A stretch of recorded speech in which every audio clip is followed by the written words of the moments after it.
Hello and welcome to glittershinenails. If you're new to my channel, welcome.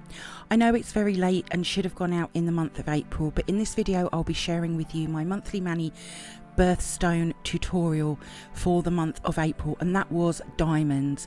As always, you can find information on what products I've used in the description box below, along with any discount codes I have as well, along with some helpful videos for gel polish manis. Before we get started, please subscribe to my channel and make sure you have the bell notification on, and please like this video. These things really do help out my channel, thank you. So I'm working on my nails as I always do for these monthly manis. I've prepped my nails along with adding a layer of the Unt Peel off base coat to my nails and letting that dry for about 5 minutes. I'm using Kiki London for this mani. This is Mrs. Grey, a beautiful light grey colour. This is going on 3 of my nails, the index, middle and pinky. I also have a clean up brush as well to tidy up anything. If you were doing this on natural nails, a gel base coat is needed first. I've got polygel overlays on, so it's not needed on my nails. I'll start with the pinky. Now when I work on myself, I try to work from the furthest nail away first so that I'm not working over the top of wet gel polish. And I'm just going to apply the first layer as I would normally. You'll want to also cap the free edge as well. I'm not, because obviously these don't stay on for very long because of the peel off base coat. Any gel polish that I do get on my skin or that needs to be neatened up, I'll use that clean up brush and isopropyl alcohol, and I will just clean up anything that's there. You will see that I move my hands and fingers about so that I can get a much better view when applying the gel polish. Once I'm happy with the first coat, and Mrs. Grey has a great coverage, I'm going to cure that in my lamp for 60 seconds. I'm using my Sun 5 48 watt UV and LED lamp as I always do to cure.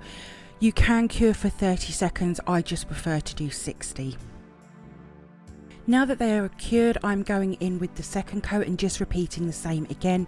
Now I have already done the other hand, and unlike the other monthly manis I've done, they are both the same this time. I want to make sure that each of these monthly manis are different and they're not all the same all the time. Obviously they will contain a raw glitter, but they will be applied differently. And when I work with raw glitter, I do like to get the other nails done first, as I always make a mess with glitter and I don't want the glitter to go on the other nails. I will again cure for a full 60 seconds.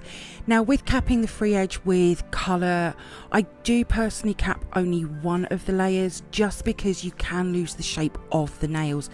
I also do this with the base coat and top coat as well, just to try to keep the shape as much as possible. So these nails I'm stamping on once I've finished, so when they come out of the lamp for the last cure, I will take a wax strip and isopropyl alcohol and remove the tacky layer. You don't want that tacky layer on your stamper head. I do like to give them a really good clean, and I'll let them air dry before I start stamping as well. For the stamping, I'm using 2 of the Nicole Diary stamping plates, L09 and L17. Both have been featured in swatch review videos here on my channel. I'm using this large multi-diamond shaped image on the middle finger from L17, and then from the other plate, L09, I'm using this small image on the index, and then using another smaller image on the pinky. I also have my usual stamper and scraper, and I'm just stamping in clear jelly stamper black 001, more like 1am for all of the stamping. So I'll start with L17 and the large image for the middle finger. I did apply way too much polish, which is why it's not a perfect swatch. But once that's stamped down, it has left excess polish on my skin, which I will clean up later. And I'll move on to stamping plate L09 for the 2 smaller images. Now once I've picked up the smaller image, I will remove the excess from the stamper before stamping down. I should have done this with the larger image as well. I felt these images went really well together. Now with the pinky, it should have been the same image on the index finger, but with my shorter nails it didn't fit. So I found the next image on the same plate, which again works really well with the other 2 designs.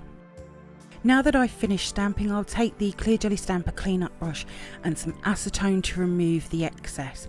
Black can be harder to remove. You could use a liquid latex if you like. For the middle finger, I'll start off with using some tape to remove as much as I can before going in with the acetone to remove what is left. Sometimes the tape works really well and other times it doesn't. You could use a cotton bud or a Q-tip, whatever works for you to remove the excess.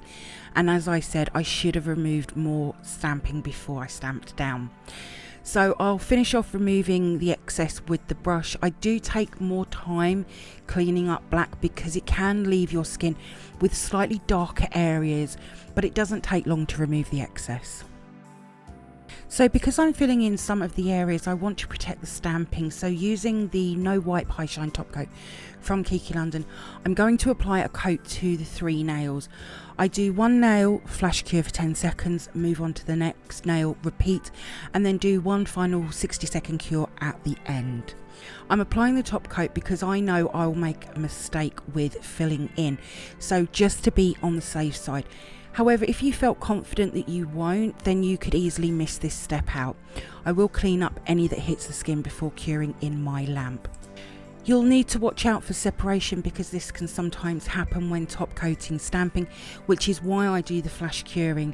But once they have all cured, I'm then going to buff the shine of the top coat with a white buffing block. And the reason I'm doing this is because the shiny layer could make adding the gel polish over the top harder to do.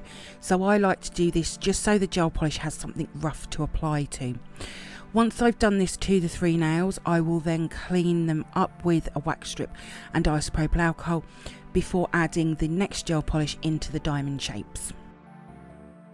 On to adding the gel polish, I have a white tray to add the gel polish to.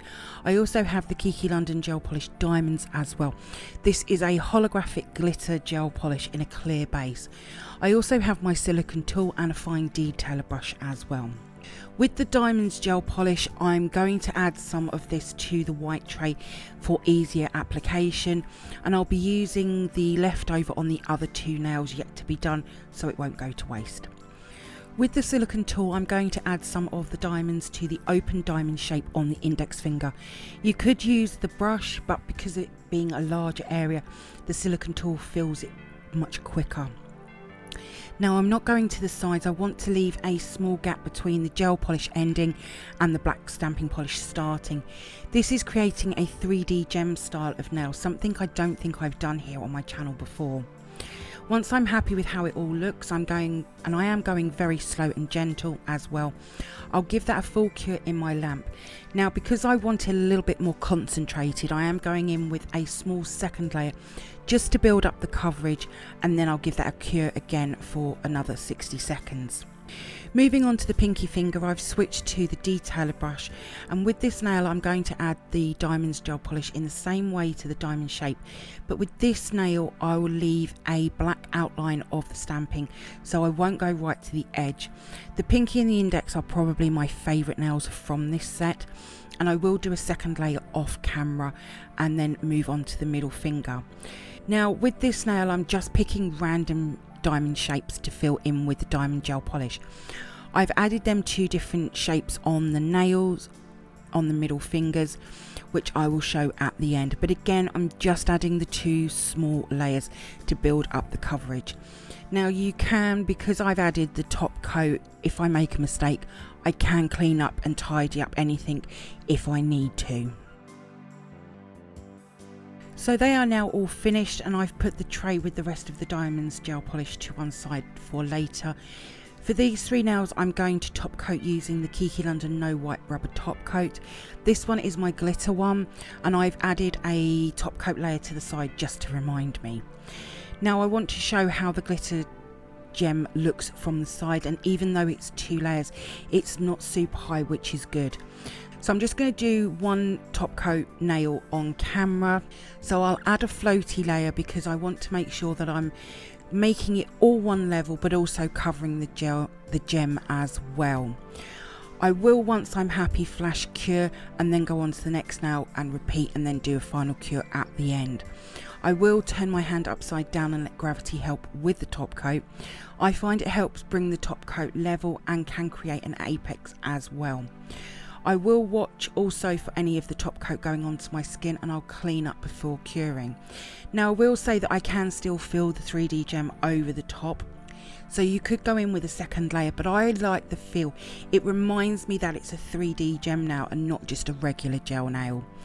So I'm going to finish the rest off camera and then move on to the last two fingers.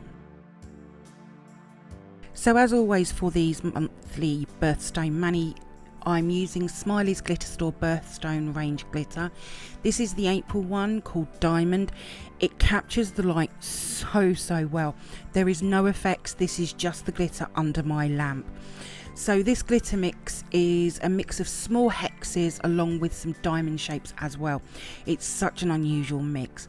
Now I will get one of the diamond shapes out so you can see how they lay. They lay very flat to the nail, which I honestly didn't think they would do, but it's a beautiful glitter though. So for these two nails, I'm going to apply base colour gel polish first. This is Kiki London's platinum gel polish called Halo Ring. It's a silver platinum gel polish and it is so packed. Again, it's very light catching, it picks up the light so well. Now applying the platinum gel polishes, I do apply them differently to regular gels.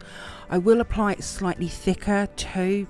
You'll see that I'm sort of floating the gel into place. This is just the way I like to apply them. You can get a really good coverage with the platinum gels, and they also make a great base for any raw glitters. Kiki London have 12, I think, platinum gel polishes in their range, and they're all very beautiful. Now curing, I will cure for 60 seconds and I'll be doing the same to the ring finger as well, but I'll be doing that off camera. But Halo Ring is a stunning colour all on its own. If I was wearing this on its own, I would go in with another coat just for full coverage. Now one thing I will say is I don't like to stamp over platinum gels, they just don't work as well. So off camera I've added the Halo Ring along with the adding raw glitter as well to the ring finger, and it catches the light really well. It does capture the light even more once it's top coated. So I'll now show you how I did that on the thumb. So using my silicone tool, and I have a wax strip so I can wipe my tool off if need be. I've added some of the Kiki London Easy Build Up Builder Gel in Crystal Clear to the tray as well. If I need any extra, that's what it's there for. But I'm applying a thin coat of that builder gel to the thumb, and I won't cure it just yet. Now you could use a rubber base coat, a rubber top coat, or just a normal top coat for this. I personally prefer the builder gel. I feel that the glitter sits better into it. I'll then pick up on the silicone tool a tiny bead, and I'm going to add the diamond shapes to the nail first, just in random places.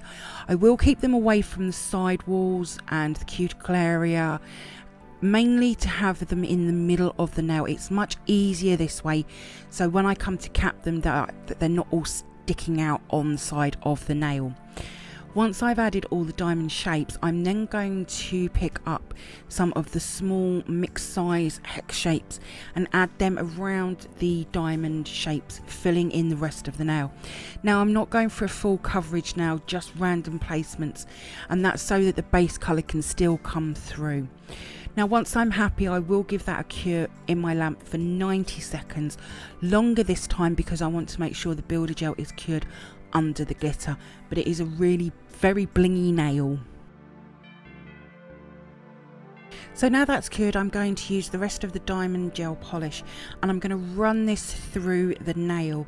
I won't get any on the diamond shapes, but I'm just adding more bling to the nail. You can never have enough bling on a nail in my eyes. This was a last minute add to the nails because when I was doing my other hand I had the gel left over and I didn't want to throw it away, so I just added it to see what I thought it would look like, and it just really adds another effect with the raw glitter catching the light, and then a very subtle hollow sparkle comes through as well. At the end of the video I will show an outside video and photos as well. I can't tell you how effective this is in the sunshine.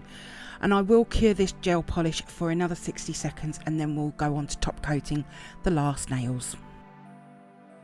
So I'm now going to top coat, and again I'm using my no wipe rubber top coat from Kiki London, and I'm going to add a floaty layer over the top of the nail, making sure I cap all of the glitter.